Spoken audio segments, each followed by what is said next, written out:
Hello everyone, आप सबको मुस्लिम में सलामती हो। और आज हम आपके साथ फिर एक वीडियो को शेयर करना चाहते हैं। आज मैं, किरण और हमारे फ्रेंड है सागर और सनी और मेरे बच्चे, हम इटली के एक शहर पोम्पाई में आए हुए हैं। और पोम्पाई की जो खासियत है, यहाँ पे आने की जो वजह है, वो इस शहर के साथ 16वीं सदी में जो हादसा पेश आया था, ये आज उसके मशहूर होने की वजह है। वो हादसा कुछ ऐसे था कि इस शहर में पहाड़ों के ऊपर बहुत सारे वोल्केनोज, आतिशफशां जो हैं, वो एक साथ फूट पड़े थे और उनके लावे की लपेट में ये पूरा शहर चंद मिनटों में आ गया था।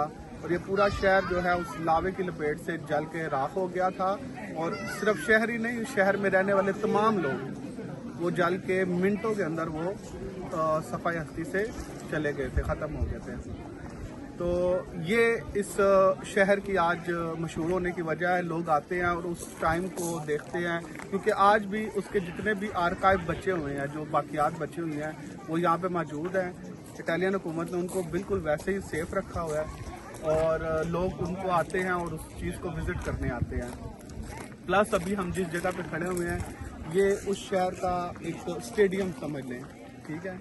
और इस तरह के स्टेडियम आपको इटली में, तकरीबन इटली के हर पुराने शहर में मिल जाएंगे जो हिस्टोरिकल शहर हैं। और इन स्टेडियम का जो मकसद होता था, जैसे आज हमारे जदीद दौर में ओलंपिक्स होता है, ये स्टेडियम समझ ले कि ओलंपिक्स की बुनियाद है। इसका जो सबसे बड़ा सबूत है वो रोम में जो कोलोजियम है, कोलोजियम वो समझ ले कि आप पहला जो ओलंपिक्स का स्टेडियम था वो कोलोजियम है। और फिर इस तरह के हर शहर में छोटे छोटे ये स्टेडियम बनाए जाते थे। और इन स्टेडियम्स का मकसद क्या होता था, यहाँ पे आप ये देख रहे हैं जो चेयर्स टाइप जगह बनी हुई लोगों के बैठने के लिए, यहाँ पे लोग बैठते थे और यहाँ पे मैदान में जो भी गेम्स वगैरह होती थी उनको प्ले किया जाता था।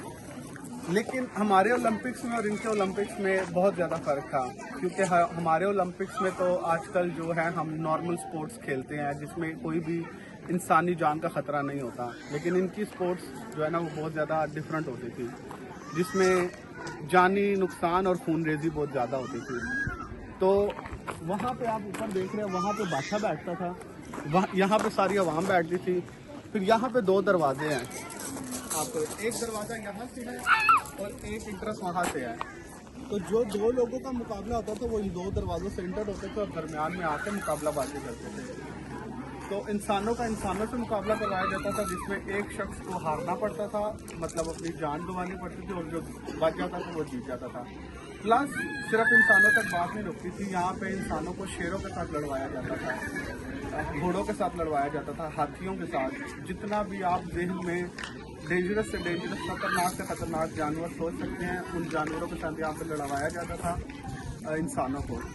और ये एक तफरीह का जो है ज़रिया था यहाँ के लोगों का। और जो ग़ुलाम, ख़ास तौर पे उस ज़माना में ग़ुलाम बनाने का जो है ना रवाज बहुत ज़्यादा था। तो जो अमीर लोग, जो ताकतवर लोग अपने ग़ुलाम बना के लाते थे, तो ज़्यादातर ये मुकाबले ग़ुलामों से करवाए जाते थे, क्योंकि ग़ुलामों की ज़िंदगी की कोई कीमत होती नहीं थी। तो ग़ुलामों को यहाँ पे इस तरह बैरक्स बने हुए हैं, वहाँ पे भर दिया जाता था। और फिर जब मुकाबले करवाने होते थे तो उनको बारी बारी जानवरों के आगे या इंसानों के आगे मुकाबले करवाए जाते थे, जिसमें खून रेजी बहुत ज़्यादा होती थी। तो उस टाइम के लोगों का जो उन्हें तफरीह था वो खून रेजी थी, और इससे बादशाह भी लुत्फ़ अंदोज़ होता था और अवाम भी। तो ये छोटी सी स्टोरी है। Thank you.